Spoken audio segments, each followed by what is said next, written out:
Fala galera, sejam bem-vindos a mais um episódio do Saque Resenha. Eu sou Eduardo Manzoli e tô aqui com meu parceiro de sempre, Pedrão. Fala aí, Pedrão. E aí, pessoal, mais uma, sejam muito bem-vindos. É isso aí. Estamos de volta para São Paulo, hein, Pedrão? Pois é. Depois daquela viagem lá para Camboriú para falar com Larry Passos, que foi sensacional. Super recomendo, vejam esse episódio. E aí, como a gente tá numa maré maravilhosa de falar com técnicos super renomados, dessa vez, outro episódio super especial aqui com um cara que, enfim, se eu começar a falar currículo aqui, eu vou ficar até amanhã, vou falar alguns pontos para vocês. Foi top 50 de dupla da ATP, técnico de grandes nomes do tênis, Fernando Meligeni, enfim, eu não vou nem entrar na quantidade de nomes aqui, porque é bastante coisa mesmo.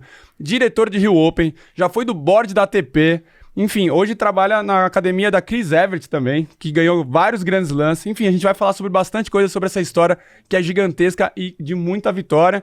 Então, com vocês aqui, Ricardo Ascioli. Fala Pardal, tudo bem? Tudo bem, prazer estar aqui com vocês. Grande Ascioli, seja muitíssimo bem-vindo. É isso, muitíssimo obrigado pela presença. E vamos falar também aqui agora dos nossos patrocinadores. Então, muitíssimo obrigado à Joma, que está aqui com a gente desde sempre também. E aí, se você quiser... Estamos sempre na estica com a Joma, né? A gente foi ali, quem não viu lá, aqui mais uma vez, o EP do Larry Passos e o vlog do Larry Passos, vocês vão ver que a gente estava usando ali só coleção nova. Só coisa boa, só coisa bonita. Tava bonito, que cara. Isso. Parecia um jogador profissional, pessoal. Tava de meia, tênis, munhequeira, boné, a gente tava assim, metido. Metido, a galera, quem passava lá, falava, meu, quem são esses caras jogando? Falou, cara, fica de fora aí, depois você vem jogar, mas fica só assistindo aí que tá bom demais.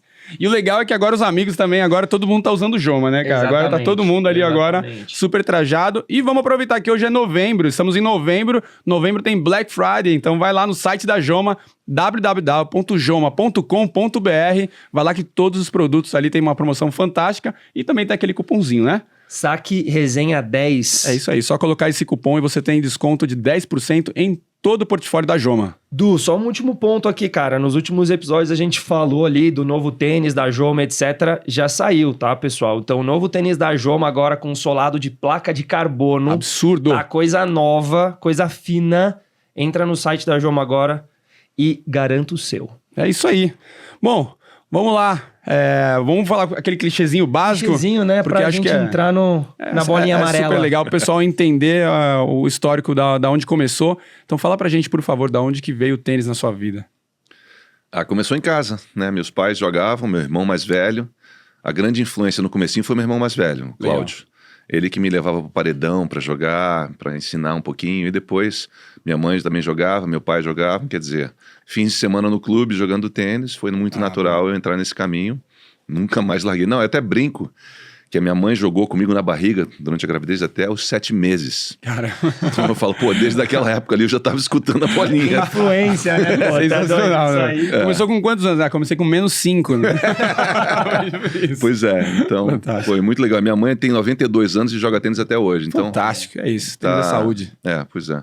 Que caso, né? Que exemplo que a gente vê, cara. A gente vê até hoje, assim, cara, que o esporte que mais aumenta, né, seus anos de vida, né? Qual que é a palavra aqui? Expectativa de vida, exatamente, é o tênis, cara. Muito mais do que, sei lá, golfe, etc. Eles já falam que hoje, de raquete, né? Esportes de raquete, sim, cara, que faz isso tudo aí, ó. Ó o exemplo aí, meu. Começou com 7 meses, dá pra jogar até os 95. Maravilha. Não é à toa, né, cara? Você vai jogar tênis ali, você se movimenta inteiro ali. Se você errar um pouquinho do time, a bola já vai parar lá na tela. Lá. Então é super complexo. E como é que foi na parte competitiva? Em que momento? Se não me engano, 14 anos ali, já teve a final de Orange Ball? Pois é. Então, assim, o tênis, eu sempre fiz outros esportes. Joguei basquete, joguei vôlei, nadei. Legal. Todos fazia competindo, né? Então, assim, aos 11 para os 12, eu tive que fazer aquela escolha. E eu olhava meus amigos do tênis, todo mundo às vezes começando a viajar, indo para os torneios. Eu falei, cara, isso é muito legal, eu quero fazer isso também. Quero estar no meio. E aí eu fui, e a partir dali comecei a levar bem sério, né? Treinar muito mais. E aos 14 teve o primeiro grande resultado, né? Aos 13 para 14, aqui no Brasil, eu já estava me destacando. Sim.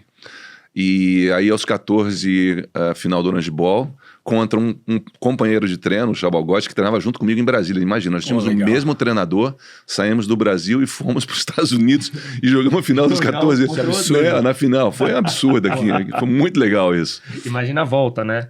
Nossa, pois é. Então, assim, foi um momento... E a partir dali o tênis começou a ganhar um corpo muito grande na minha vida. Virar de chave mesmo ali.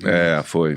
E aí, aos 15, eu já comecei a vir para os Estados Unidos. Aos 15 para 16, quando eu estava no final do meu primeiro ano de 15 a 16 anos, eu já estava para entrar no último ano do terceiro ano colegial, que a gente chama, né? Naquela época. Então, assim, e eu não queria parar de estudar e só jogar tênis. Vários amigos meus ali da mesma idade, mais ou menos um pouquinho mais velhos, já estavam nesse processo. Sim. A galera meio que largando de estudar. Eu falei, putz, eu não quero largar de estudar, não. Sim. E aí, o meu irmão, que já tinha morado um ano nos Estados Unidos... Ah, legal, já tinha tinha vindo como um estudante, aqueles exchange students, né? Então, fez um programa... Com o tênis ou sem o tênis? Sem o tênis. Eles também jogavam, mas foi sem o tênis. E aí ele falou, cara, vai para os Estados Unidos. E aí eu fui para a mesma família onde ele morou. Quer dizer, já eram amigos da minha família, são amigos até hoje. São considerados minha família americana, meus irmãos americanos. Inclusive, a minha mãe americana acabou de falecer alguns meses atrás, com 94 anos de idade. Quer dizer, e também jogou tênis, moto, quer dizer, tudo dentro do contexto do tênis, né? E a partir dali a coisa foi. Fiz o high school, terminei o high school lá, entrei em college e a coisa foi ganhando corpo. Boa. Em college, qual que foi? Eu fiz no primeiro ano o Tyler Junior College, que foi... Eu tinha 16 anos quando eu entrei na faculdade. Então, caramba! Assim, era um bebê, na verdade, né? Cara, era precoce, velho. 14 anos, hora de bola, 16 anos de faculdade. Cara, se eu tivesse a cabeça que eu tenho hoje com 20, imagina 16, cara. Então, foi uma coisa assim. E aí, naquela época ninguém sabia de nada, né? Assim, então, a escolha foi um Junior College, que é um lugar um pouco menor, que por sinal, não era tão pequeno, já tinham 10 mil pessoas naquele Junior College em Tyler. E a gente foi campeão americano e tudo, não sei o quê. E a partir dali eu transferi para South Carolina, que foi onde eu fiquei mais 3 anos. E ali que foi onde eu me formei mesmo. A South Carolina já era um time de ponta, né? Então, era top 15, top 20 nos Estados Unidos. Fantástico. Então, assim, já foi um upgrade. E a partir dali... Mas o engraçado também é que durante esses anos que eu tive na South Carolina, eu cheguei 2 vezes pro coach e falei, eu vou virar pro. Ah, legal, já tinha na cabeça isso. Eu vim pro Brasil, joguei com 17 anos, já fiz meus primeiros pontos na ATP, nos challenges que tinham, e eu falei para ele, semestre que vem é o meu último, eu vou jogar pro. Aí eu peguei hepatite. Aqui no Brasil. Não, caramba! Nossa. Pois é. Aí fiquei 1 mês de cama, sem me sair da cama, não pude jogar durante mais de 6 meses, aquela perrengue toda. Sim. Aí 1 ano e meio depois... Chego pro meu coach também, mesma coisinha, janeiro, eu falo, coach, vai chegar em maio, eu vou pro tour, já era meu junior year. E aí, lesão no joelho, 10 meses sem jogar, estourei o ligamento. Ei, ligamento. Foi boa forma, vamos se formar, vamos terminar, e aí foi, enfim. Depois eu abrir um clube, a gente devia abrir um clube. Devia, né? Vamos fazer um podcast de joelho ferrado, chamar a maior galera aqui. Cara, inclusive eu vou até falar, a gente ia gravar com a Carla, psicóloga do COB, e ela rompeu o ligamento também. Não fala isso, a galera vai achar que é zica. Ela melhora, esperamos você aqui. Você vê, cara, como que é, né? E a galera acha que é só futebol, cara. Então eu escorreguei na quadra, foi uma doideira. Escorreguei, torci o joelho errado e aconteceu. Mas enfim, tudo isso, eu acabei levando todos os episódios com resiliência, consegui levar para frente. E eu lembro que eu fazia até trabalho mental. Meu irmão até me mandou um livro, O Poder da Mente. Legal. Se vira aí, não sei o quê. E naquela época não tinha internet nem nada. Exato. Né? Eu me comunicava às vezes com fita. Eu gravava uma fita cassete. E mandava. Correu. E aí falou, manda de volta para escutar a voz de vocês. Então a gente ficava nessa, né? Caramba, já no... diferente já. E negócio de carta, volta carta. E você ficava toda hora vou lá no meu box da faculdade ver o que chegou. Né? Chegou. Putz, então era outro momento, mas você tinha que ser muito forte para ficar, né, naquele ambiente. Eu fiquei direto, não voltei para o Brasil. Encarei, me formei. Quanto tempo você ficou lá antes de voltar para o Brasil? Bom, eu fiquei um total de 6 anos, né? Dentro do high school e a universidade. Então, assim, fui pequeno E aí depois acabei entrando no tour. E foi engraçado. Você entrou por lá ou você veio pro Brasil e começou a treinar aqui? Não, eu quando terminei meu último ano, né, formei e tal, é uma história até um pouco engraçada, porque eu tava meio assim, não sei se eu vou jogar pro mais ou não. Depois de tudo isso, eu já tava Né? Então eu tinha a oportunidade de já começar a trabalhar lá nos Estados Unidos, já tinha até uma coisa armada para começar a trabalhar. Legal. Mas antes disso eu fui para a Europa. Eu falei, não, eu quero pelo menos conhecer a Europa. Não conhecia a Europa. Sim. Falei, quero ir para a Europa, vou rodar um pouco, jogar alguns torneios de grana e tal, vou entender. E aí eu tinha ponto na ATP, porque todo verão eu jogava. Então eu conseguia entrar nos torneios e tal. E aí o primeiro torneio que eu joguei, que foi na França, torneio de grana, eu ganhei $2.000. Eu falei, pô, caramba, fim de semana, 3 dias jogando, $2.000. Eu falei, nada mal. Nada mal, né? Imagina, naquela época, eu falei, não tava jogando tanto assim, eu falei, pô, aí dali eu fui para um outro torneio na Alemanha e comecei a encontrar com os amigos júniores, pessoal que tava jogando. Passei o quali de um Challenger, de repente os caras falavam, vamos jogar em... Aí comecei a rodar a Europa. Sim. Começou, torneio de grana e Challengers, né? Sim. E aí eu comecei a passar alguns qualis e bem na dupla. Quando terminou o verão, eu liguei pro cara e falei, me dá 6 meses aí. Caramba. Porque esse negócio tá andando legal, eu peguei o gostinho de novo. E lá nos Estados Unidos era o que? Era de técnico também? Não, eu ia trabalhar num brokerage house de estoque. Mas trabalho totalmente fora do tênis. Totalmente nada a ver. E aí, cara... Deu. Em dezembro eu já estava quase entre os 100 de dupla, então assim, a coisa foi andando tão rápido. Sim, caramba. E aí minha carreira com tênis começou mesmo inteira. Cara, e assim, a dupla, você 6 finais, 3 títulos, sempre foi destaque, assim, isso você sentia que o seu caminho na dupla, ele era mais firme ali, não? Eu sempre joguei legal a dupla, né? Sempre curti estar no ambiente da dupla, a dinâmica de dupla, o voleio e tal, chegar na rede, estar com um parceiro, é uma coisa que eu sempre curti. Então, o meu coach de college até falou, pô, você jogou o tour com meia perna, porque uma perna sua era muito ruim. Eu falei, coach, fiz o que era possível, né? Legal. E naquela época você, assim, eram diferentes os formatos, porque você tinha que estar presencialmente na sexta-feira para assinar o qualifying do torneio. Então eu tinha um ranking ali, eu cheguei entre 200 e 400, que é onde eu ficava, mais ou menos na simples, e na dupla eu estava quase sempre entre os 100 todo ano.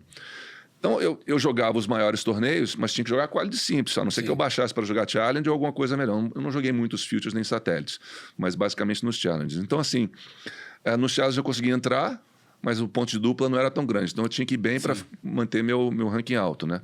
E antigamente era por média, não é por número de torneios. Então era bem diferente a dinâmica de hoje em dia. Até prize money também, né? E aí, exatamente, a segunda coisa era o prize money, que não é nada perto do que é hoje em dia. Então a dupla me segurava, era legal e tal, mas eu tinha que jogar no simples, e era o que me dava muita vontade mesmo e tal. Mas eu sempre indo longe na dupla, eu fiquei na Copa Davis 3 ou 4 anos jogando na dupla, então assim, tinha muita coisa que me dava essa visibilidade e me mantinha. Jogou Grand Slam, né? Jogou todos os Grand Slam. Joguei todos os Grand Slams, exatamente. Então assim, você ia naquela da simples, tentando jogar os qualis, passava eu passei o quali do US Open um ano, por exemplo, em 86, joguei com Cássio Mota na primeira rodada, você acredita? Tinha 3 brasileiros na chave. Eu passei o quali, tinha o Nico Mata e o Cássio. Cara, caiu nós dois na primeira rodada, você acredita? Putz, cara, caramba. Putz, foi uma batalha, foi 6-3 no quinto, o Cássio ganhou. Mas assim, né, aí eu falo, pô, isso aqui é aquela dinâmica muito legal de estar jogando e tal. 6-3 no quinto, foi um jogaço também. Foi um jogaço. Tive chance de fechar em 4 sets ali, mas não deu. Até hoje tá na cabeça, né? Essas coisas a gente grava. Né? A gente grava. Mas momentos assim de dar muita experiência, muita motivação, né? E aí com isso, o meu tênis foi indo, a dupla foi sempre muito presente, mas eu sempre tinha o lance da simples, de estar jogando, porque era o que motivava a treinar e estar na quadra e tal. Então, quando minha simples começou a cair muito e o desejo de estar treinando as horas suficientes para ser competitivo em simples começou a baixar, aí eu não queria realmente já ficar jogando dupla, não me sentia. E naquela época, acho que até hoje o duplista tem uma posição diferenciada, né? Mas naquela época, então, o duplista era um cara de segunda linha, né? Ninguém disse assim, você tá no... você é duplista? Eu falei, não, eu sou jogador, cara. Ninguém dava aquela moral, né? Exatamente, que hoje em dia você tem, né? E também o prêmio também era muito diferente. Exato. Então chegou um momento que aí as coisas foram se alinhando. E aí foi a próxima etapa da minha carreira, né? Que aí, acabando de jogar, o que eu faço tal? E olha que coisa engraçada, eu tava entre os 100 ainda, e eu falei, putz, eu não sei se esse ano que vem eu vou fazer. Eu tava para decidir minha pré-temporada, era novembro, dezembro. Desculpa, qual era a idade, mais ou menos, ali? Eu devia estar com 28 para 29. Caramba. 28 para 29. Querendo não, para pensar em acabar com a carreira também ali, também era cedo, né, cara? Não, então. Mas naquela época, quem estava com 30 anos no vestiário era velho. Sim, entendi. Entendeu? Hoje em dia, não. Hoje em dia é muito normal. A galera com 30, 32, 34. Na dupla, um Bopan ainda. E na dupla, então, dos caras com 40 anos jogando. Até um tempo atrás, tinha uns caras que jogaram comigo, que estavam jogando. Eu lembro, o Daniel Nestor, por exemplo, o cara ficou jogando até, eu falei, caraca, esse cara estava jogando comigo. Eu falei, não é possível, né? Então, assim, mudou a dinâmica do circuito total. Não era o nosso caso. Então, a partir dali que a coisa mudou e eu lembro bem, eu estava em Angra vendo sobre pré-temporada, já tinha ligado para o meu coach na South Carolina, falando, coach, estou pensando em fazer um MBA, voltar a ser assistant coach. E ele falou, pô, legal, já está convidado, em agosto você pode vir e tal. E aí pintou a oportunidade de começar a trabalhar com a Sabatini. Logo com a Sabatini, de início. Pois é, exatamente. Como é que foi isso, Lu? Como que apareceu? Eu tinha uma relação muito próxima com o Kirmair, né? Que era o técnico dela. E aí o Dick também conhecia o agente dela, o Dick Dell, que era o irmão do Donald Dell, que foi um cara que era dono de uma das grandes empresas de tênis do tênis, né? E aí ele me ligou e falou, pô, o que você está fazendo e tal? E falou que o Carlos, de repente o Carlos não vai viajar tantas semanas a mais, o que você acha de fazer um dublê, tá junto e tal, não sei o quê? Eu falei, pô, eu acho legal, mas... Que pede entrada, né? Legal que demais. pede entrada na vida de coaching, você fala, pô... Então assim, eu falei, pô... Eu não estava me vendo como coach naquele momento, mas eu gostava muito do negócio de estar, inclusive até ajudava a galera que vinha debaixo de mim ali no tênis, eu ajudava um pouco, trazia para o meu quarto, porque eu tinha hospedagem sempre com a dupla, a galera estava falando, vamos, fica comigo no quarto e tal, e ajudava a galera assim, mas foi bom, vai ser a primeira experiência. E aí começou... E depois não parou mais. Legal. E você sentia que você já era mais técnico, assim? Porque hoje, obviamente, quando vê você falando de tênis, você é super técnico. Naquela época, você tinha essa visão também do entendimento, de posicionamento, de estratégia e tal? Eu vou te falar uma coisa. Você acha que era mais o feeling mesmo? Não, quando você vira técnico, com a experiência que eu tinha de jogador, eu até falo, eu fiz com tu, eu era burro, na verdade, jogando. Porque, assim, no bom sentido, você começa a ver o jogo de fora e fala, caraca, eu fazia esse mesmo erro. É isso. Cara, mas é isso aí mesmo. E aí você começa a se dar conta, a experiência como jogador contou muito, né? Porque aí você começa a falar, caramba, isso aqui, o ajuste é esse, o ajuste é aquele. Então você começa a trazer soluções mais rápidas para quem você está coachando, né? Quem você está mostrando. Então, a partir dali, meu olho começou a ficar muito aguçado com isso. E eu sempre fui um cara que gostei de ler muito. Então comecei a ler um monte de coisa. Legal. Né? Eu comecei a ler sobre o lado mental, o lado físico. Assim, eu comecei a abranger todo o conhecimento que eu tinha de experiência, mas vou trazer outras coisas de experiência de outros caras. Quem sabe eu consigo, né? E com isso eu fui montando a minha cabeça e fui crescendo como treinador. E a coisa foi andando também de uma hora para outra. E aí, solicitação de outros jogadores. Sim. E assim, Sabatini, como que foi...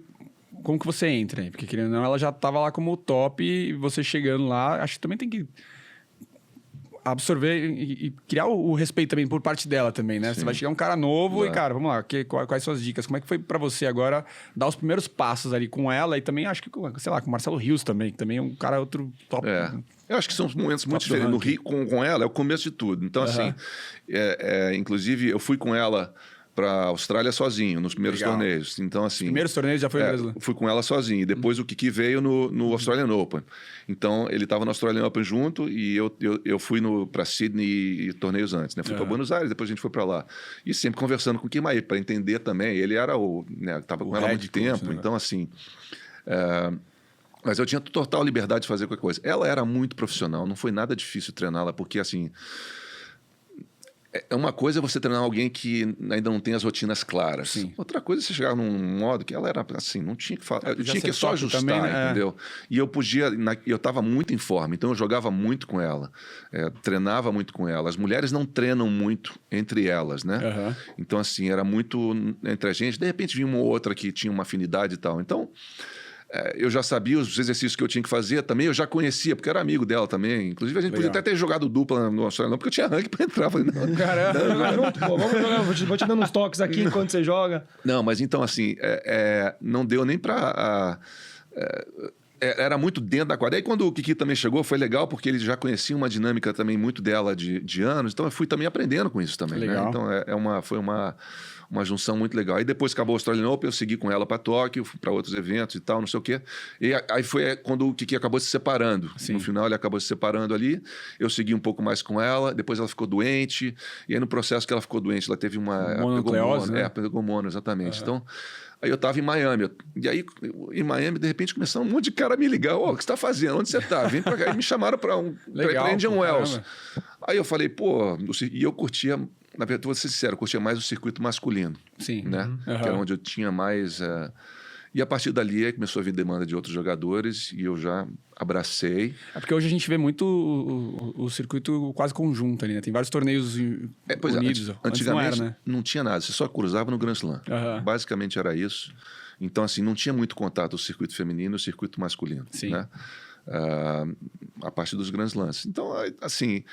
Quando eu encampei isso, eu ainda tava ranking bom de dupla, podia até jogar dupla se eu quisesse, mas já vi que eu falei, cara, eu gostei tanto disso aqui que eu vou realmente abraçar isso. Então eu não tive um break, por exemplo, que normalmente se dá, parei de jogar e tal, não sei o quê. Eu basicamente continuei fazendo a mala e viajando, só em outro sentido, né? E a reação do circuito pra te ver lá? Porque querendo ou não, e aí, pô, muito vai engraçado. Jogar aí? Não vou jogar. Muito engraçado. No Australian Open foi bem engraçado, porque eu tava no vestiário dos homens, né, dos jogadores, e a galera falou, e aí, beleza, você tá jogando com quem? Eu falei, não tô jogando. Você tá fazendo aqui então? Não, eu tô treinando a Sabatini. Mas eu falava meio que assim, sabe? Eu ainda não tinha caído a ficha. Entendeu? Então assim, depois a coisa foi andando. E a galera, legal, vamos treinar, não sei o que, não dá pra treinar mais. E aí a coisa foi evoluindo. Depois disso é que aí os caras do circuito masculino começaram a me assediar e tal. E aí comecei o primeiro grande trabalho com o Nicolas Pereira, que eu tinha jogado dupla com o Nicolas, então o Nicolas é mais novo, já conhecia ele. Então, assim, foi uma coisa de afinidade também. E a partir dali a coisa começou a andar e vieram vários outros. E veio algum atleta, assim, que você já tinha uma lição de casa? Não sei se é o caso da Gabriela, mas assim, quando você entrou... Ou que alguém já falou assim, olha, quero que você venha aqui arrumar meu saque, ou arrumar minha esquerda, ou foi alguma coisa que você realmente precisou olhar e discutir com o Kiki, né, o Kirmair, e falar, não, vamos arrumar isso ali, ou, cara, basicamente foi assim, alguns meses de treinamento e aí sim você fez as modificações? Não, assim, ninguém nunca chegou para mim e falou, vem trabalhar comigo que eu preciso disso ou daquilo. Resolver minha direita aqui. Não, nunca teve uma demanda específica disso. Eu acho que quando o jogador faz o approach no treinador, ele está trazendo um todo. Num todo. O que vai me agregar, o que a pessoa traz, eu preciso disso, preciso daquilo. Óbvio que cada um tem uma demanda específica diferente, né? Um tem um lado físico que você precisa ajustar para jogar, o outro alguns ajustes técnicos. O próprio Fino, né? Você mudou o back-end dele. Mas o Fino, o legal do Fino é que a gente começou a trabalhar e foi uma relação muito longa. Então, no começo com o Fino eu fazia quase tudo, até preparador físico eu fazia, porque a gente não tinha grana para ter alguém viajando o tempo inteiro, só pré-temporada, né, que a gente tinha alguém para vir. Mas então, no meio do tempo, eu lendo livro, conversando com o preparador físico, cara, é impressionante, né? Então você faz um pouco de tudo. E aí você vai desenvolvendo. No caso dele, como foi uma relação muito longa, eu pude fazer muitas coisas. Foram 7 anos? 7 anos, Não tinha nem Google ainda, né? Como alongar a panturrilha do meu jogador. Agora você bota no YouTube aqui, você já pega tudo. Vou te falar. Nos livros. Barnes & Noble, que é aquela grande livraria nos Estados Unidos, cara, vivia dentro dela. Falando sério, toda viagem que eu parava, eu entrava numa e eu ia ver livro para ler, para entender coisas diferentes. Então, assim, foi uma coisa que eu sempre curti. Foi interessado, né? Legal. Você vê ali uma oportunidade de crescer o conhecimento de forma acessível ali, né? Que era o que tinha, Claro. Tinha ali livraria, você entrava, sei lá, sessão de esportes, sessão de tênis, não sei o quê, você já devorava esportes, o que dava, né? Preparação física, mental, planejamento, até livros de gestão eu gostava de ler, porque também é gestão de pessoas, gestão de... Sim. Né, eu acabei também, dentro da o legal de ter passado pela faculdade, de ter me formado, é que me deu uma base muito boa para eu poder fazer outras coisas do que só ser um simples treinador, vamos dizer assim, né? Que já é uma coisa muito elaborada e tal. Sim. Mas eu tinha visão de patrocínio, visão de mercado, visão de um monte de coisa, porque eu sofri isso como jogador. Legal. Né? Então tive a minha experiência como jogador de ter que se virar com a grana e como é que você busca isso. Eu sempre tive a sorte de ter tido bons patrocínios e coisas que me ajudaram bastante, mas aí eu tô do outro lado podendo ajudar o meu jogador, né? Sim. Então, já sabia dos perrengues também, né? Exatamente. Então, assim, foi uma junção de tudo, né? Sim. Essa base me deu a capacidade de fazer botar outros bonezinhos. Sim, total. Né? Fazer outras... E o Rufino, você começou dividindo com o trabalho Nicolas com o Pereira. Nicolas. Foi uma coisa que eu fiz e que funcionou muito, né? A gente... minhas passagens no Tour, assim, meus anos no Tour, basicamente foi ter um jogador principal e depois agregar alguém para estar junto. Então, no caso do Nicolas, foi o primeiro cara e o próprio Nicolas falou, pô, vamos ter alguém para estar junto também. E desculpa a pergunta, isso tem a ver com o financeiro ou não? Com os dois, mas também com a capacidade de você poder, vamos dizer assim, como eu não era casado, não tinha nenhum laço, né, que me prendia no Brasil. Então eu podia viajar quantas semanas eu quisesse. Sim. E eu curtia aquilo. Eu gostava de estar na estrada e rodando. Então, às vezes, quando o Nicolas ia jogar, por exemplo, era engraçado. Às vezes a gente estava em giros juntos. Aí daqui a pouco um separava, porque eu ia descansar para 2 ou 3 semanas, aí eu seguia com o outro. Sim. Aí enquanto o outro descansava, mesmo, né? eu ficava com... Então tinha temporada de sabre. O Nicolas jogava menos no sabre, o Fino jogava mais. Aí entrava grama, o Fino não jogava grama. Aí eu ia com o Nicolas. E aí, pô, depois de Wimbledon, a gente ia Estados Unidos. Aí vamos todo mundo junto, até chegar no US Open. Então, assim, era sempre uma composição, né? E o Fino, quando ele chegou com você, ele tava mais ou menos qual ranking, assim? 100 e pouquinho. 100 e pouquinho? Boa, acho que entre 110, 120, por ali, eu acho. E o primeiro torneio que a gente junta, que foi o teste, né? Acho que a gente estava em Miami e tal, e o Nicolas falou, vamos conversar e tal. Pô, Fino, vamos... falar que foi Roland Garros, né? Não. E aí foi no México, né? E daí no México a gente juntou e ele fez final. Caramba! Primeiro torneio. Então, assim... Fantástico. Foi legal demais. E perdeu para o Muster na final, Muster, que era top 5, top 10, então, na época. Então, e o cara que é imbatível, não sabe, foi um jogo super apertado. Mas ali a gente começou com o pé direito e o legal foi nessa relação foi que o Fino era um jogador, assim, fino, né? Magrinho. Você olha pra ele e fala, caraca, não é um, né? Mas, pô, ele tinha um pulmão e um coração enormes. Então, assim, aquilo ali E ele sempre foi um cara muito receptivo, um cara que, assim, estava aberto de fazer as coisas. Depois do primeiro jogo que ele fez, ele ganhou o jogo lá, a primeira rodada, eu falei, putz... Beleza, parabéns, vamos pra quadra. Nós vamos treinar. Eu levei ele pra quadra justo depois do jogo. Falei, deixa eu te mostrar um negócio aqui. E aí eu mostrei um negócio da direita dele pra ele, como é que ele abria e tal. E ele, sabe, o jogador estava aberto a fazer isso. Porque às vezes você vai falar isso pra um cara e de repente o cara não tá pronto pra, né? Mas ele já ali ele mesmo sempre já teve aplicou. essa receptividade, assim. Sempre. Ele sempre foi um cara muito treinável. Eu acho que o grande sucesso dele também foi um cara que trabalhava como poucos, né? Assim, trabalhava duríssimo, mas também estava aberto e estava aberto a experimentar, a fazer e topar e vambora. Então, assim, isso também ajuda bastante. Como treinador, isso ajuda muito, né? Muito, agiliza, né? Porque se você tem aquela casca grossa, às vezes que você tem que esperar o momento certo para falar alguma coisa, se você tem que falar, puta, o cara, hoje ele não tá num bom humor, né? E tem muito jogador que perde o jogo, aí você fala assim, deixa eu tentar ajustar alguma coisa aqui, senão eu esqueço. E já foi, o cara não quer escutar agora. Ele falou assim, puta, vou ter que esperar até amanhã, o cara, então assim, um cara aberto o tempo todo, a crítica, né, algo assim construtivo, agiliza o processo, né? E obviamente amadurece também. Exatamente. Então assim, as conversas com ele depois do jogo eram muito tranquilas, né?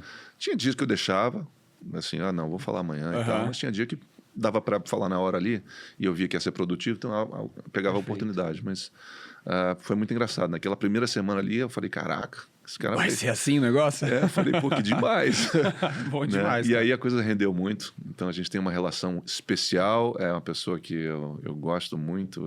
Não, fantástico, assim, ó, querendo ou não, a gente viu você lá no New Balls lá também, querendo ou não, pô, a gente gosta pra caramba dos dois ali, dois craques aqui, e dá pra ver. Os dois, cara, a gente adora os dois. É isso, Grande abraço, Nardo e Fino, vocês são incríveis, cara. Craques. É mesmo.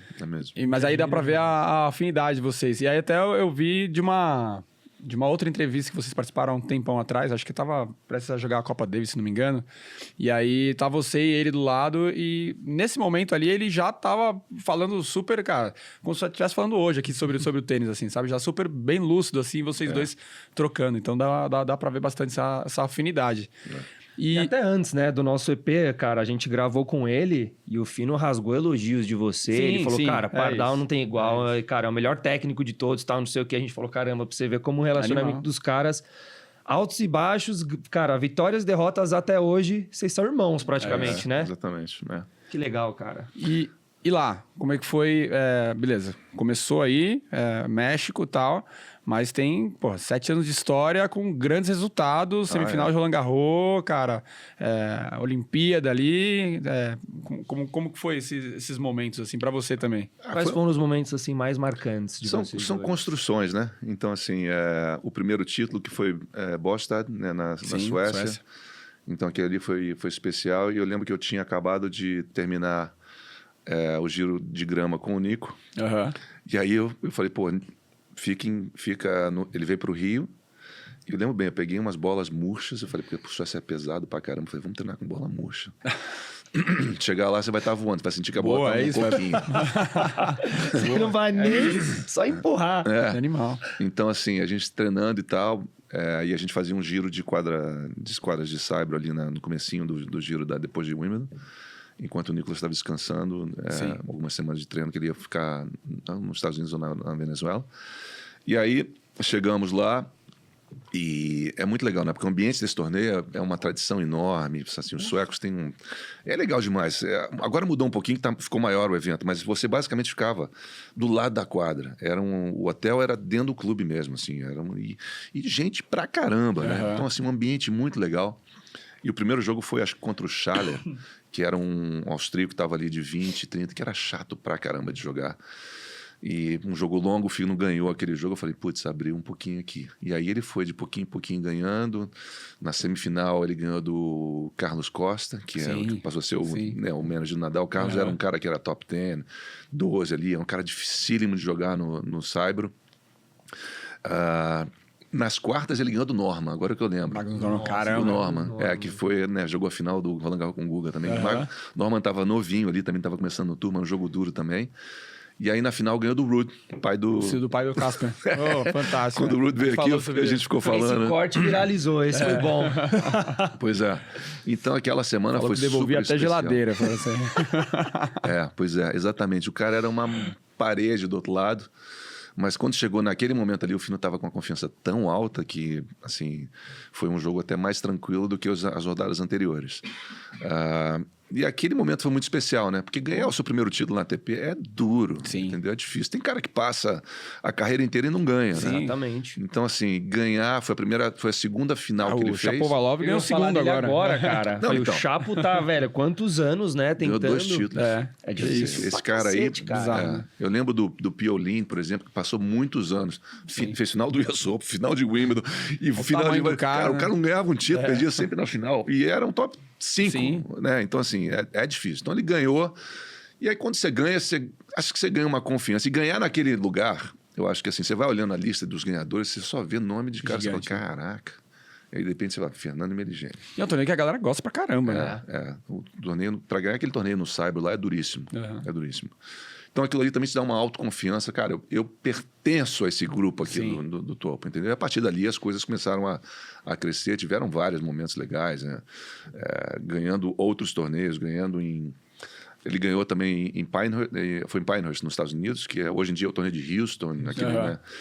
Ele ganhou do Wilander na final. Nossa, mas porra, isso. Então, assim, jogos anteriores também foi, cara, jogo, né? Aí, em Praga também, ele ganhou em Praga do Kafelnikov e do Safin. Então você vai dizendo assim, cara, então bom, assim, né, cara? É uma construção de muitas coisas legais, inúmeros challenges que ele acabou tendo que jogar e ganhando também, mas são experiências. E o legal também com ele, isso é um episódio até pitoresco, porque eu falei, cara, você tem que começar a jogar dupla. Joga mais dupla. E joga principalmente no saibro. Então assim... Qual a intenção? De melhorar a rede, alguma coisa assim? Tudo, de melhorar tudo. Melhorar a devolução, melhorar a rede, melhorar a transição do fundo para a rede, melhorar a pressão, melhorar o segundo saque para jogar sempre sob pressão e tudo. E também ganhar uma grana, né? Sim, exato. Porque a dupla começou a entrar um pouco mais de dinheiro, tem uma distribuição um pouquinho melhor. Pô, se você joga bem dupla, você põe uma grana legal no bolso, né? E aí ele começou a jogar e começou a ganhar. Né? Inclusive ele e o Guga também ganharam o torneio. Então assim... Sim. Não, pra comprar CD e roupa de CD. O Guga gostava do CD pela capa e eu comprava roupa de CD. Exatamente isso. Cara, a gente ia para aquelas Virgins e não sei o quê, aquelas lojas gigantes. Sim. Né? E eu adorava também comprar CDs. Então assim, outro dia eu tinha uma coleção de quase 800 a 900 CDs em casa. Caramba. Impressionante. Depois pedi para uma pessoa botar tudo no formato digital e botei no meu iPod. Falei, beleza, agora tá comigo. Agora tá tranquilo. Mas antigamente a gente viajava com coisa para escutar. A música sempre foi uma constante em todo o circuito. E hoje em dia ainda acredito que seja. Eu vi até numa entrevista que você tá tocando violão lá no Rio de Janeiro, lá com toda a molecada. E aí eu tocava, né? Então uma das coisas que me ajudou no tour também, a passar o tempo, foi o violão. Então assim, depois que eu comecei a viajar, eu falei, cara, eu tenho muito tempo livre. E eu tinha tido aula de violão quando era pequenininho, 12 anos de idade, tive lá alguns meses. Depois nunca mais toquei. Eu falei, é uma coisa que eu gostava. Vou voltar. Mas foi é algo sozinho. que é meio que comum, né? No circuito. Pelo menos você vê entre os brasileiros ali, pô, sempre eles pegam um violãozinho. Acho que a Laura já vi pegar, a Bia, o Gabriel Cis, Zanelato, galera toca pra descontar mesmo, né? Eu tenho muita história sobre tocar, então... Enfim, e aí esses momentos foram muito especiais, né, com o Fernando. Boa. A Olimpíada também foi legal, porque a gente falava todo dia pelo telefone, né, vai jogar contra quem e tal, não sei o quê. Eu não fui como na Olimpíada, e inclusive eu tinha ficado na Europa. Eu fiquei na Europa, porque ele ia sair da Olimpíada e vinha para a Europa para jogar um torneio. Um giro de torneios. Aí ele foi ganhando o primeiro jogo, o segundo jogo, o terceiro jogo. Ficando lá. Eu falei, pô, eu tô aqui tranquilo, esperando. Ele falei, pô, a nossa expectativa... Exatamente. Meu irmão morava na Holanda naquele momento, então eu fiquei na casa dele na Holanda esperando. Boa, legal. Aí, cara, foi ganhando, e de repente eu falei, pô... Quando ele chegou na semifinal, eu falei, Fino, você não vai voltar pro Brasil agora, pra Europa agora. Nós vamos pro Brasil, porque acho que tem... Pra curtir isso tudo, né? Tem que capitalizar em cima disso tudo também, entendeu? Total. Não dá para deixar isso passar, porque era um momento de também... Acho que para ele foi um momento que ele deixou de ser o argentino naturalizado brasileiro. Sim. Né? Para ele foi marcante na carreira dele. Né? Que aí ele mostrou a entrega dele em quadra, o correr e tal. As pessoas, cara, esse cara tem um coração enorme. Sim. Então ele deixou de ser era aquela, o argentino naturalizado brasileiro. Pô, isso aqui não era uma coisa legal. Pode vir para cá com 2, 3 anos. Sim. Mas brasileiro que ficou. Que feijão o hater da época lá, né? Mas enfim, foi um momento marcante também. E uma pena, né? Ele passou... Sim, caramba. Muito próximo. Mas também um baita resultado. E daí depois veio as outras coisas, né? A mudança do golpe e abrindo outro leque para a carreira dele, né? A mudança da esquerda dele. Depois teve Roland Garros chegando. E aí, aí foi uma construção muito legal, né? Porque a gente teve junto muito tempo, então deu para fazer esse passo a passo, essa construção dentro, fora da quadra. E o legal também é que ele também sempre foi adepto a ter outro treinador junto, outro jogador junto. Sim, não queria exclusividade, cara, não vai poder olhar para o lado. Exatamente. Então a gente teve...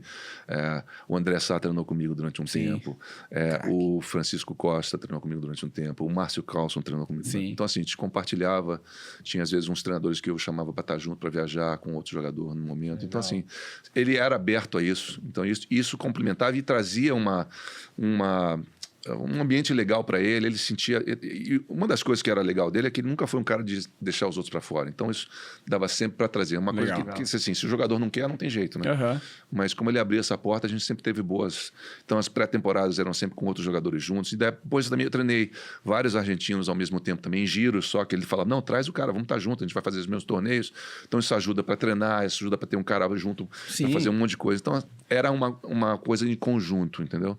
Cara, legal, porque é uma das coisas de técnica e atleta que os dois mega abertos, né? Não é só ele, mas você também. Claro, porque, pô, cara, o que tem de técnico que fala assim, não vou deixar outro técnico treinar meu atleta porque, velho, vai que eu perco o meu pupilo. Exato. Ou vai que ele tá, cara, mudando alguma coisa que faz meses que eu tô tentando mudar. Então tem muito técnico aqui, cara, muito fechado. Não, né? a gente escuta muito disso de lugares que, pô, qual que, sei lá, a gente pergunta várias vezes a diferença da Brasil e Argentina e tal.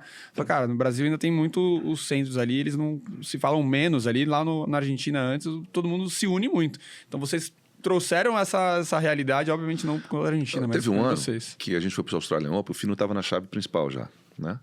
E eu treinava o Márcio Carlson e também um equatoriano, que era o Morejon.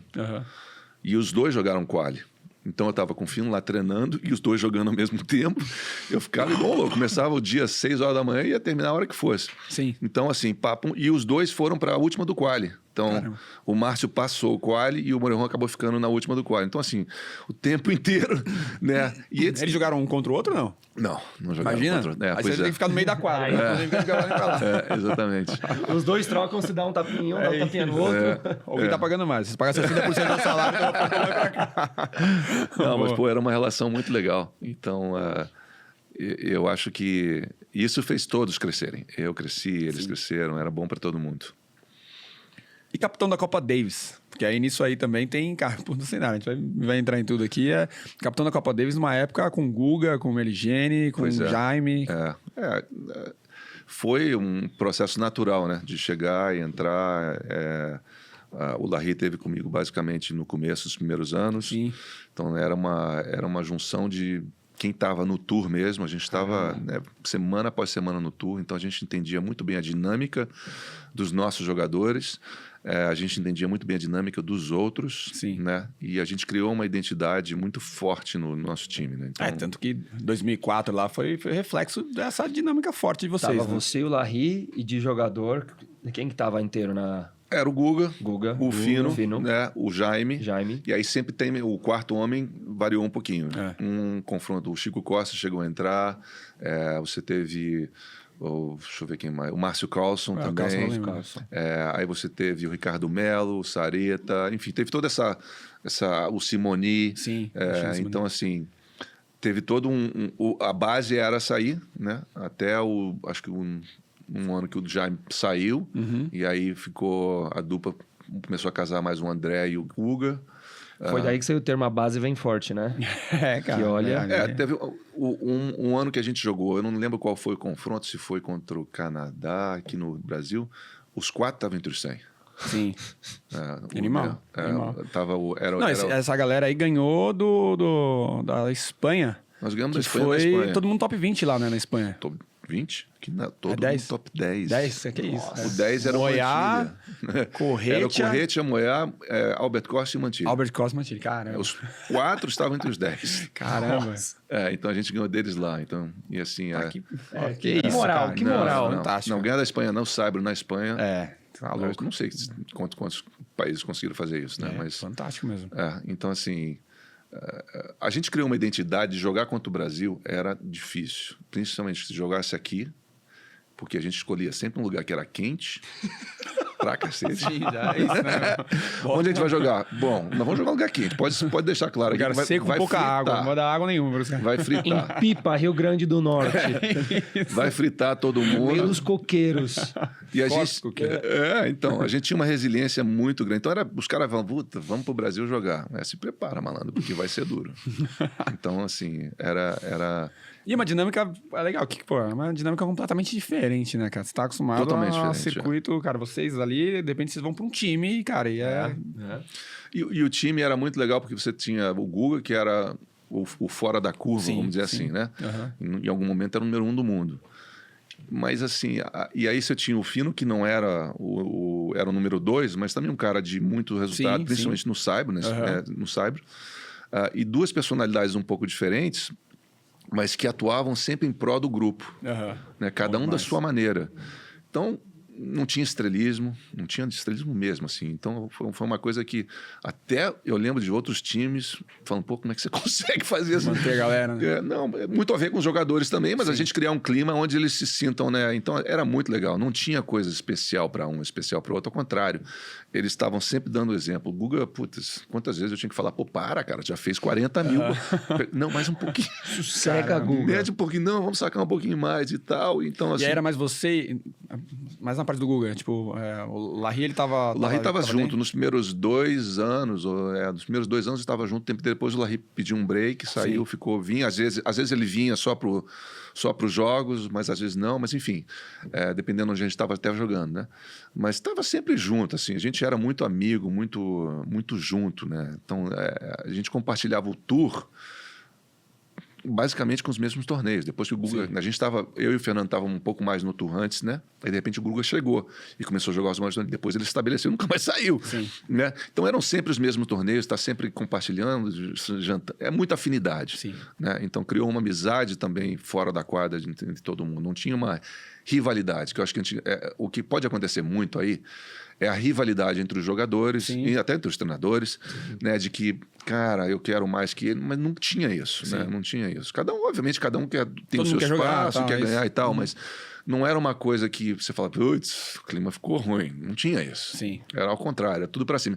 E aí quem vinha de trás, olhava aquilo e falava, eu tenho que fazer desse mesmo jeito, entendeu? Então todos os caras que entraram de 4, ou os caras que eu trazia pra treinar, eles acabavam comprando essa dinâmica e ambiente. Sim. Teve um ano no Rio que eu trouxe 6 juvenis para treinar junto. Cara, 6. isso é muito legal. A gente tava vendo agora, porque eu conheço o Enzo Coleman, e ele foi treinar lá agora com os meninos lá. E, pô, puta experiência, né, cara? Você vai jogar pô, treinou com o João Fonseca, treinou com o Monteiro, pô, que isso, então, você imagina, eu trouxe 6 meninos para treinar, dos melhores juntos que a gente tinha. Do que estão jogando aí, o Marcelo Melo, eu lembro que era era o Franco Ferreiro e mais alguns outros lá. E aí eu trouxe, não dá para eu tomar conta de todos esses caras, né? Aí eu trouxe o Thomas Koch, o Mauro Menezes e o João Soares para estarem na frente da equipe dos júniores, entendeu? 3 caras de muito legal. Larga experiência. Peso, né? O Tomás sempre foi uma inspiração para nós todos, né?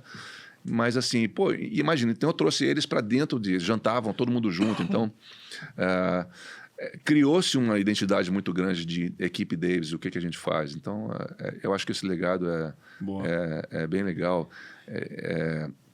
Inclusive, naquele momento eu criei aquele negócio que depois eu vi que continua sendo usado, é o quem manda aqui, né? Que a gente junta todo mundo e eu falei, cara, vou criar um negócio aqui pra gente. Então eu falei, quem manda aqui é o Brasil. Então assim, a gente fazia 1, 2, 3, quem manda aqui... legal. Tipo...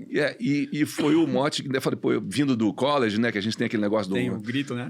Todo mundo junto, eu criei esse negócio. Pô, eu vejo que hoje em dia é usado, né? Por todo mundo, por todas as equipes. O que a gente pegou, legal. Mas nem foi isso, mas assim, foi com aquela ideia, mas é um negócio que cativava tanto, né? Eu botava o jogador que ia jogar no meio, botava em volta e criava aquela energia. Então, esse clima foi muito legal de poder construir isso e usando a minha experiência, né? A experiência de fora, do college. Então, foi tudo uma junção que me deu assim, a capacidade de gerir legal a equipe. Boa. E aí, em que momento que você começou a se ver já dando o próximo passo? Que aí, cara, você foi manager do Fino também, mas não sei se foi lá que começou mesmo isso. Já começou, porque quando eu comecei a treinar com ele estava sem patrocínio. Inclusive, a gente saiu de um giro. Isso foi engraçado. A gente saiu do giro dos Estados Unidos e a gente ia para fazer, acho que um torneio em Roland Garros, alguma coisa assim, para a Europa. Ele não tinha patrocínio de roupa, eu achava ridículo. Caramba, eu falei, caraca, o cara número 1 do Brasil não tem um patrocínio de roupa. Aí eu fui na JCPenney, que é uma loja tinha uma loja de departamentos, tipo, aqui no Brasil chama-se sei lá, que vai comprar roupa, né? Sim. Eu fui lá e comprei umas 10 camisas brancas ou alguma coisa, e uma tinha uns quadradinhos assim, que depois que eu me dei conta, mas parecia um pijama. E short branco, falei, não, vamos botar uma clara mensagem que você não tá. Sim, para deixar claro que não tem patrocínio. Exatamente. Legal. E aí ele jogou Roland Garros com esse mote. E naquele Roland Garros, acho que ele ganhou do Rosset, que era top 10. Sim. E ele chegou na 4ª rodada. E aí pegou um apelido lá, Le Petit Génie, né? o pequeno gênio, mas aqui é o Dimeli Génie, né? Sim. Então os caras já criaram um negocinho dele, porque as acrobacias que ele fazia, aquela coisa toda. E a partir dali, os caras falaram, mas o cara não tem contrato. Eu falei, não, é tudo que eu queria. Não mandei na entrevista. Saiu do jogo, a JCPenney ligou já, né? Vamos patrocinar isso, cara. Não, mas aí o que acontece? A camisa era sem marca. Sim. Eu falei, vou pegar uma camisa que eu não quero nenhuma marca aparecendo aqui. Né? Mostrar que tem espaço, né? Fez ali, então, ali. A partir dali a coisa começou a andar. E ali foi o meu start de... Falei, cara, eu tenho que começar a controlar, ajudar ele a ter... né, esse, primeiro de tudo, que eu acho que é... O cara é o número 1 do Brasil, não vai ter um contrato. Isso é bizarro. Então, assim, mas rapidinho ali a gente já começou a engatar. No top 100 ali, né? Tá metido lá. Exatamente. Então, foi a estruturação de uma assessoria de imprensa para casar os resultados certinho. Naquela época não tinha internet, então você tinha que ter um contato. Eu fazia toda essa ponte, mandar resultado, como foi um quote dele, alguma coisa aqui, né? Umas aspas tuas. E aí a gente começou a criar botar ele na mídia, né? Sim, então, quando voltava pro Brasil, a gente já tinha coisa agendada, eu sempre com a o que tem legal dele fazer, que é fora tênis, que possa dar um pouquinho mais de visibilidade. Pô, teve um torneio legal, jogou bem aqui, ganhou o primeiro torneio, putz, vamos fazer... Então, aquela coisa começou a mudar tudo, e aí eu passei a gerir também a partir da carreira dele. Boa. E assim, lidar com mídia, essas coisas, desde sempre, ou foi uma coisa que você precisou ir, assim, desenvolvendo no fino?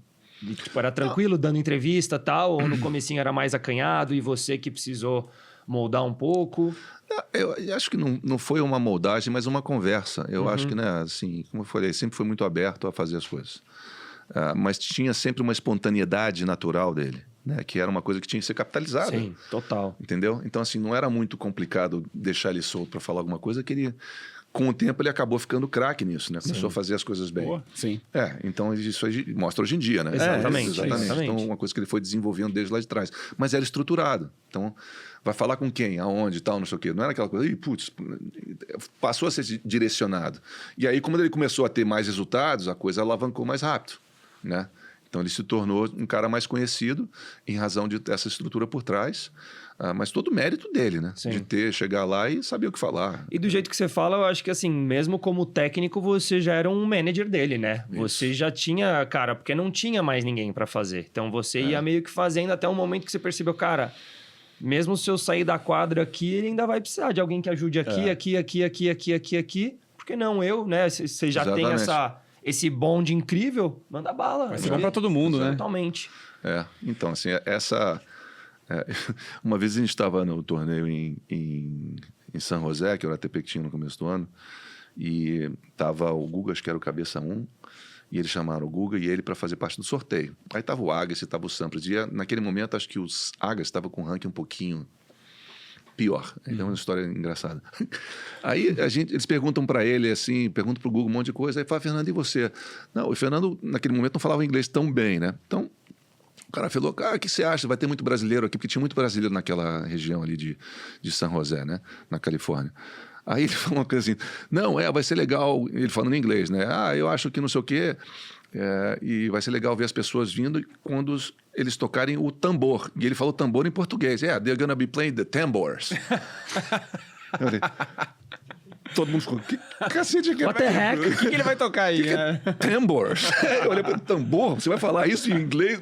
Aí foi, eu, o Google, acho que o Laí tava lá meio... Mataram de mim, né? E aí, pô, ninguém... Imagina a resenha na hora, né? Todo mundo, você é louco. Então, assim, era muito espontâneo. Né? Então, aquilo foi uma coisa que ele desenvolveu e que...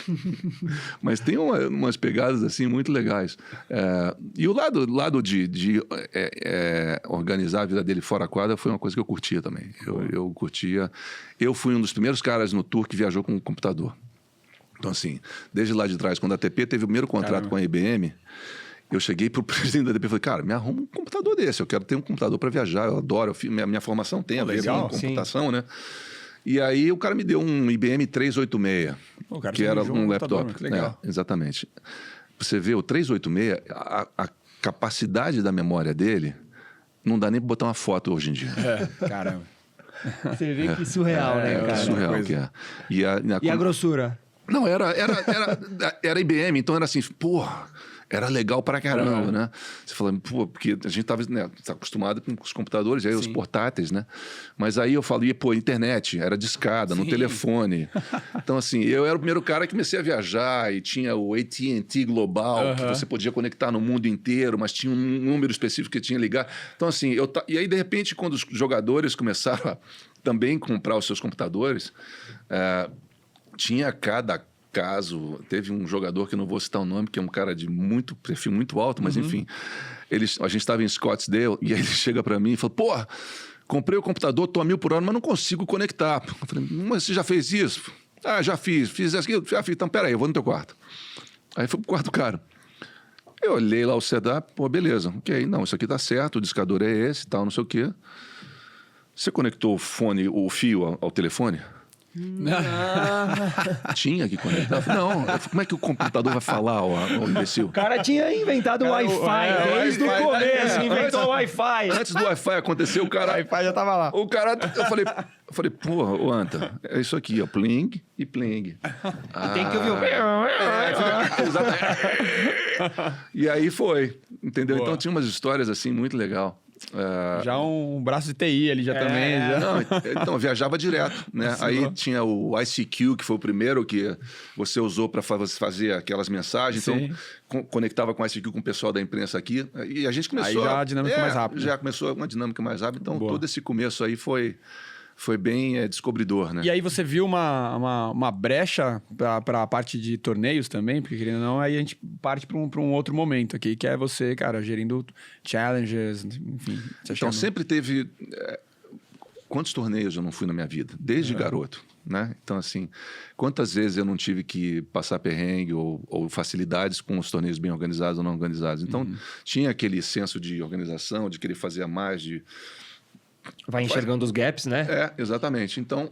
Pô, desculpa, até pulei uma parte. Aí, acho que também nisso teve a parte do board da ATP também, né? Que então corroborou com isso. Eu fiz parte antes de entrar no board, eu fiz parte 2 vezes do Conselho de Jogadores. Legal. Então, assim, ali também é uma coisa que eu gostava. E foi um pedido até dos jogadores. Vários caras vieram para mim, pô, entra lá e faz parte disso aí. Que são caras poucos, esclarecidos, né? São 10 caras, né? Que estão ali.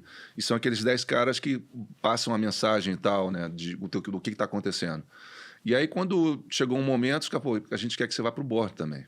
E aí eu fui para o board também. Então, eu fui o primeiro sul-americano a entrar no board. E o que muda, assim, do conselho pro board da ATP? Porque no conselho você dá, sei lá, dá voz do jogador. No board você já ajuda na decisão? Como funciona? O board é a decisão. O conselho, ele vamos dizer assim, ele não decide, ele dá a diretriz, talvez, né? Que, na verdade, se o board quiser tomar diferente, pode até tomar, né, os representantes. Mas você tem essa liberdade. Mas, normalmente, você não vai contra o que o conselho te fala. Sim. Né? Que é meio que a opinião dos jogadores. Né? Exatamente. Mas, muitas vezes, os jogadores não tinham opinião muito esclarecida. Porque é duro o cara estar no tour e de repente eu via muito isso, né? Antes de você chegar nas reuniões, você recebe... Antigamente era um negócio desse tamanho de papel, né? Que você tinha que ler. Não tinha muito nada digital. Então, pô... Ou seja, pouca gente lia também. Exatamente. Pega o panfletão aí... Os caras esperavam para chegar na reunião, e na reunião ser brifado e tomar uma decisão. Então, muitas vezes, a decisão era muito em cima de pouco tempo de pensamento. Se você não tivesse umas cabeças que pudessem esclarecer muito melhor, às vezes as decisões não eram muito claras, entendeu? Sim. Então, isso sempre foi uma dificuldade dos jogadores de terem essa análise geral e chegar ali mais preparado para poder tomar uma decisão. E aí o board era o que realmente entrava a fundo e ia discutir com os diretores de torneios. São 3 caras, na minha época eram 3 caras dos jogadores, 3 caras dos torneios e mais o CEO, que era o presidente. Sim. Você parou tudo para viver isso nesse momento ou você fazia...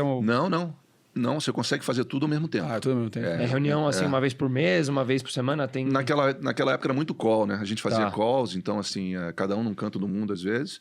E aí a gente tinha umas 6 reuniões do ano, que eram normalmente nos torneios. Então eu estava nos torneios e aí a gente fazia as reuniões. Então aquilo também me deu muita experiência de visão de evento, visão do torneio por trás, regras, prêmios, assim, uma parte estrutural. Né?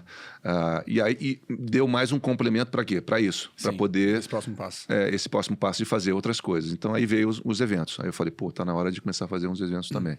E aí começou nos challenges até chegar no Rio Open aqui, né? Então assim... Legal, eu acabei me juntando junto com o Neco e o Danilo, né? O Neco Aertes e o Danilo Marcelino, que jogavam comigo, né? O Neco foi meu parceiro também, o Danilo também, jogamos Davis juntos, aquela coisa toda. Ele já estava com uma promotora montada, e aí ok, vamos desenvolver. Eu entrei também junto com eles em alguns eventos, né?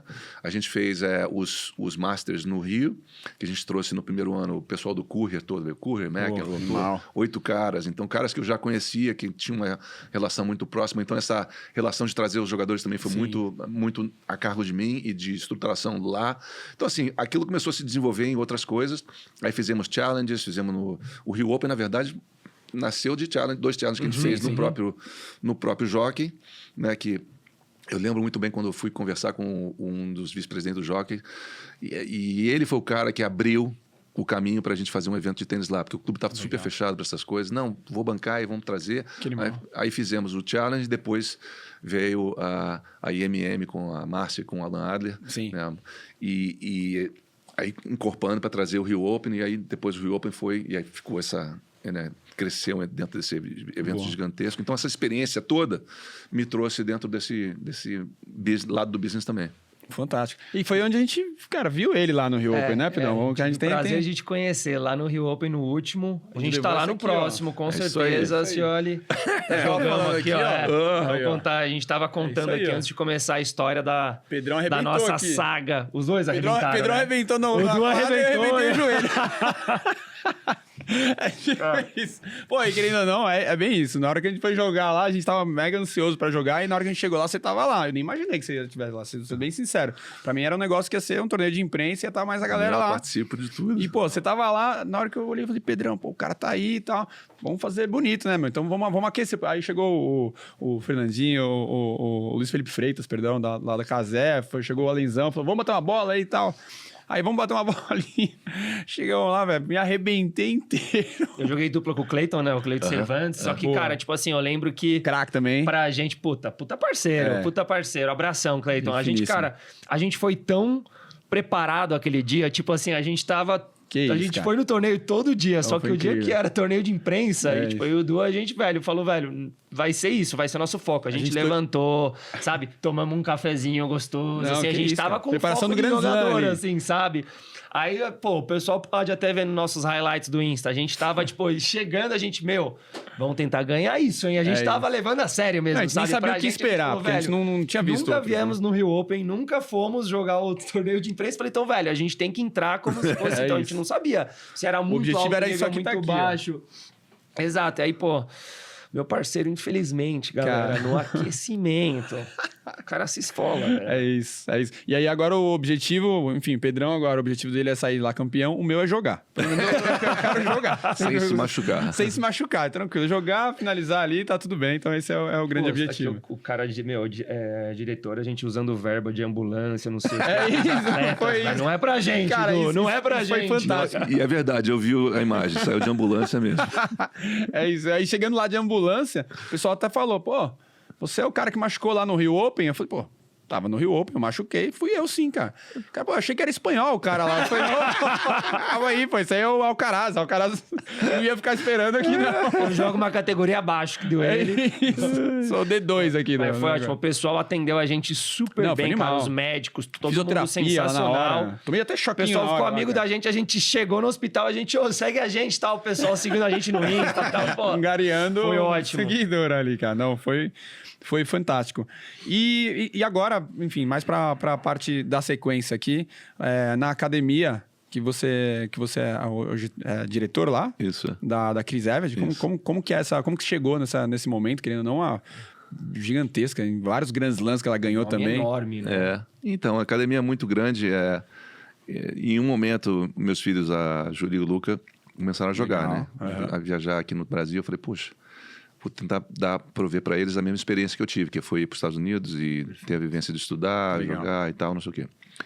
E eu vi com a Everest num lugar ideal para eles.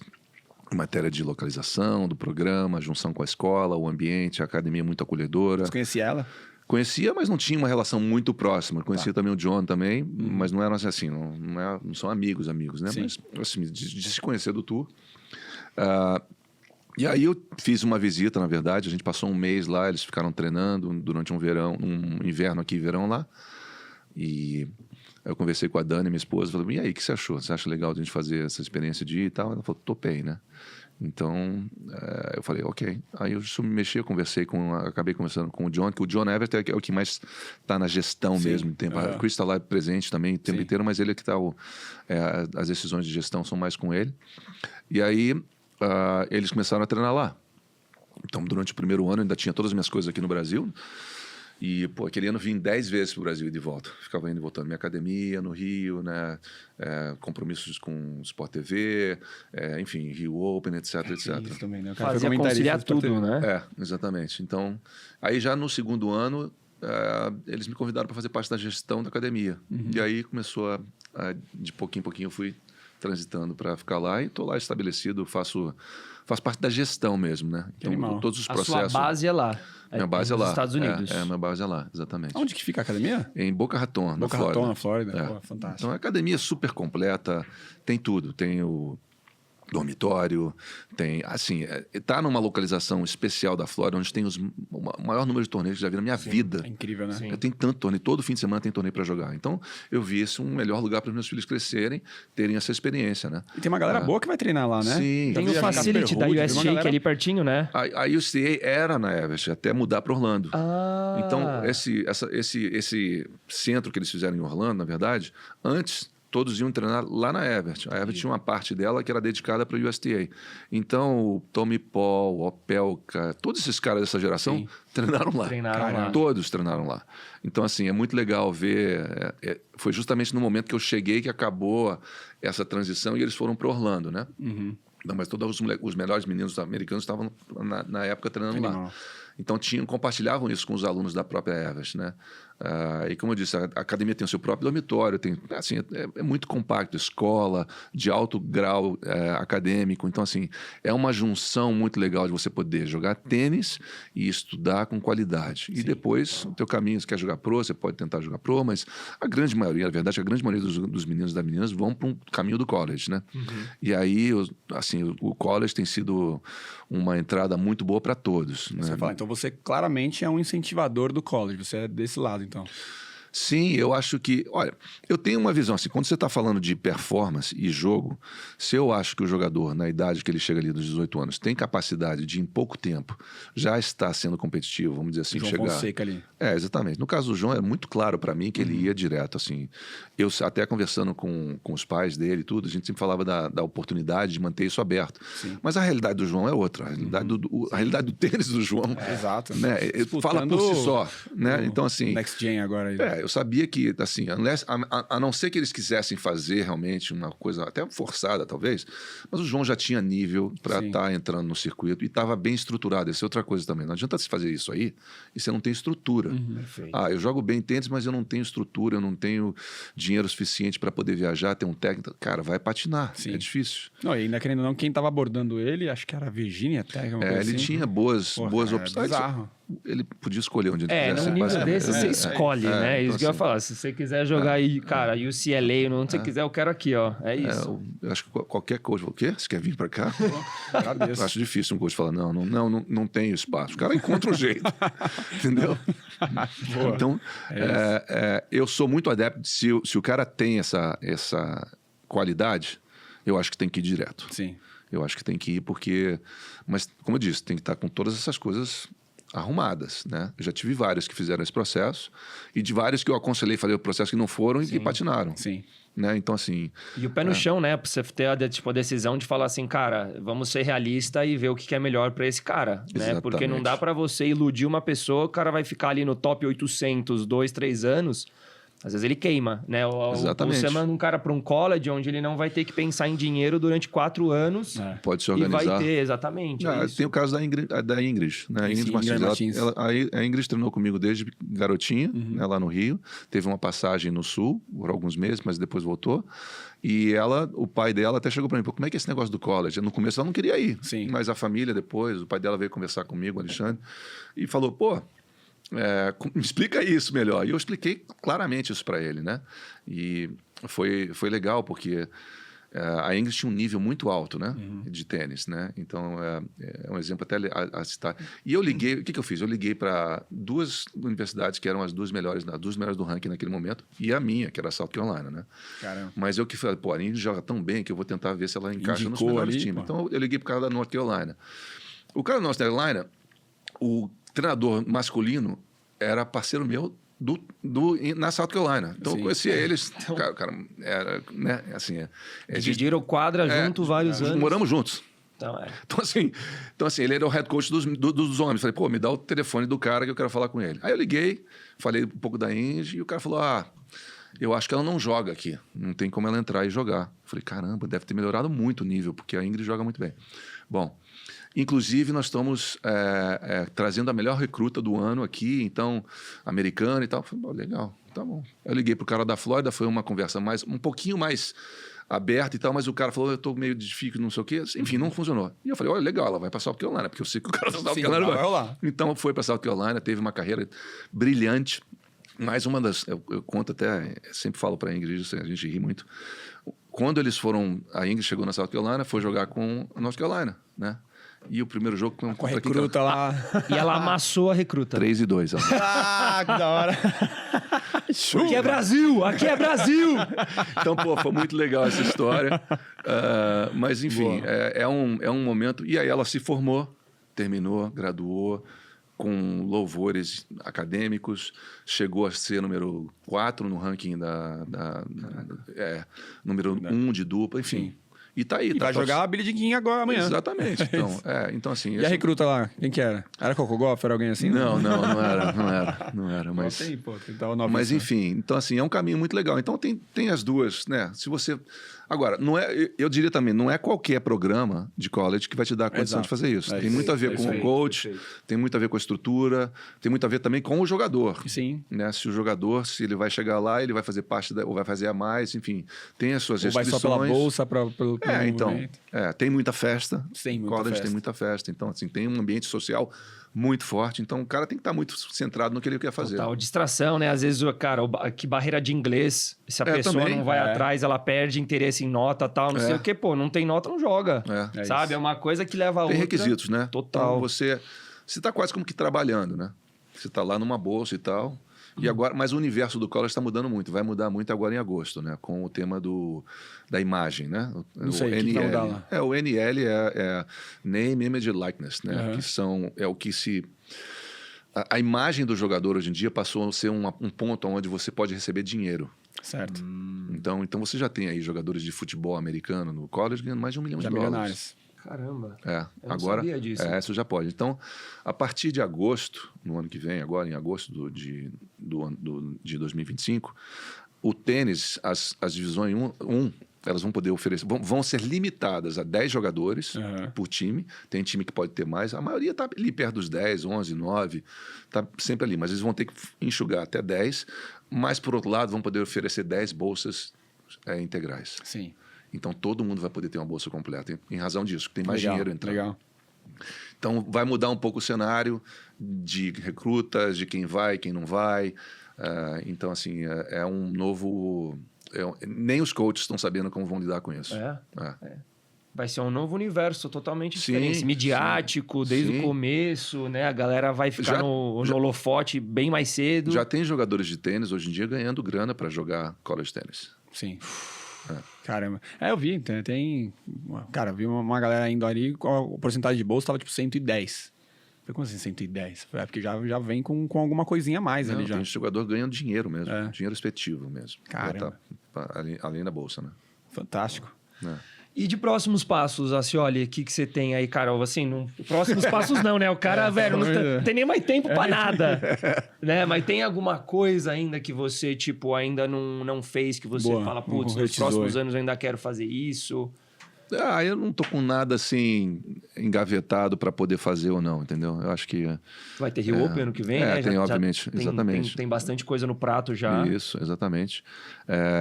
Tem o desenvolvimento lá na academia, que obviamente é uma coisa constante, que vai indo. Obviamente eu tenho o Luca, Ver meu filho, filhote aí, pô, caramba. Tá jogando, vai fazer college a partir do ano que vem também, então... Já tem algumas opções ou ele não decidiu? A gente tá conversando com algumas, mas ainda não tem nada definido. E como que é pra você se colocar nesse momento? Porque ser técnico, enfim, é uma coisa, mas agora você ser o pai ali entra num outro cenário, né? Realmente não é fácil. Não é fácil porque eu tô na quadra com ele uma vez por dia, por exemplo. Sim. Então, assim, eu até dividi o dia a dia dele. Ele treina de manhã com um amigo meu, que é o Tonho Fernandes, um cara que jogou Copa Davis pelo Chile, que tem um programa lá nos Estados Unidos também. Legal. Perto da gente. Sou tal confiança. E tem um grupo legal de outros jogadores para estar junto. Então, na parte da manhã ele tá lá, faz preparação física com um bom preparador físico também. E aí, de tarde, ele vem comigo, lá na academia. E aí eu sempre trago alguém para estar junto, para treinar. Ou seja, até algum dos treinadores juntos lá da academia que vem bater, ou algum convidado que eu trago. Sim. Então, diariamente eu tô com ele na quadra, né? Então não é fácil isso, né? Eu fico tentando ver o lado dele, né? Meu pai me mandava escovar o dente, tirando não sei o que e tal, aquela coisa. E tá aqui me dando ordem na quadra também. Então não é fácil. Por um lado, eu sou um cara... Eu sou um cara intenso quando eu tô na quadra, entendeu? Então, assim, eu não consigo ser diferente. Então, eu fico, às vezes, me segurando pra... imagina. Mas tem hora que eu vou também. Porque também iria no técnico que você iria também, né? Então... então, assim, eu tenho que estar segurando e, às vezes, eu entendo até que ele fica pé da vida comigo. É isso, né? Mas, no final, a gente se acerta, entendeu? Sim, a gente tem uma relação legal. É uma relação muito carinhosa que a gente tem. Jogou agora no Paineiras lá. Pois então. Jogou no Paineiras. Tá tendo essas experiências. Eu acho que isso aí é muito uma coisa que eu falei, se eu conseguir ajudá-lo a ter esse tipo de experiência, para ele saber onde ele está, o que ele tem que fazer, ver o profissionalismo de uns e outro, ou não, enfim, começar a olhar como é que é esse mundo, né? Mas o caminho dele é o college também, e se depois dessa formação dele quiser jogar pro, vamos dar força para ele fazer também. Então, assim... O paizão mega orgulhoso. Curtindo, né? Então, assim, eu até, às vezes eu troco mensagens com alguns amigos e às vezes cruzo com alguns amigos no tour, né? E a gente fala, tô de volta aqui, tô em torneio de júniors e tal, não sei o quê. O que você tá fazendo agora, cara? Cada hora você tá com uma skin diferente. Todo mundo, olha, você tá em todas, cara. Pois é. Boa. Então... Não, fantástico. Acho que, cara, vamos para a parte de encerramento aqui. Primeiro de tudo, gostaria de agradecer muito pelo papo.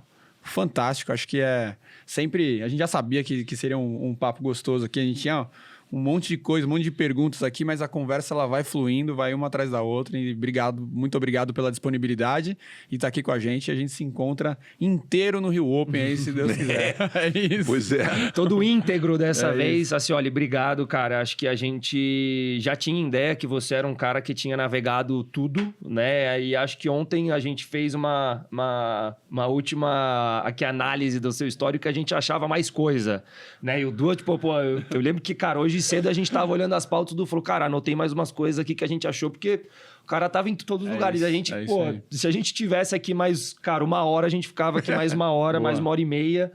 E, Pardal, obrigado, cara. Obrigado mesmo que você arrumou aqui um espacinho na sua agenda pra nos visitar aqui, cara. Vai ser muito bem-vindo várias vezes. Obrigado mesmo, de coração. Não, imagina, foi um prazer. E eu sempre falo, é legal ver pessoas que estão compartilhando tênis. Vocês estão fazendo um trabalho super legal. E isso que a gente precisa. O esporte precisa disso. Pessoas apaixonadas por tênis, vocês jogam tênis, né? Vocês entendem. Então isso é legal ver quando você vê de repente alguém falando sobre tênis. Não, dá para ver logo no começo se entende ou não. Exato, então é legal ver a mensagem boa sendo passada e as pessoas acessando para ter isso, né? Para ter acesso a boa informação e usar para bom proveito. Boa, muitíssimo obrigado. E se você aí, que tá querendo jogar tênis e tá sem uma roupa boa, aproveita aqui, Black Friday da Joma. Entra lá no site www.joma.com.br, coloca o cupomzinho ali, Saque Resenha 10, que você tem 10% de desconto e aproveita lá que as oportunidades estão maravilhosas. Compre o acervo, galera, que tá lindo. É isso aí. Valeu, galera. Vamos. Fica aí, não esquece de se inscrever, dá o like aí, compartilha, pega todas essas informações aí, passa pra galera aí, porque vem muita coisa boa aí. Obrigado e a gente se vê. Valeu. Falou, pessoal. Tamo junto.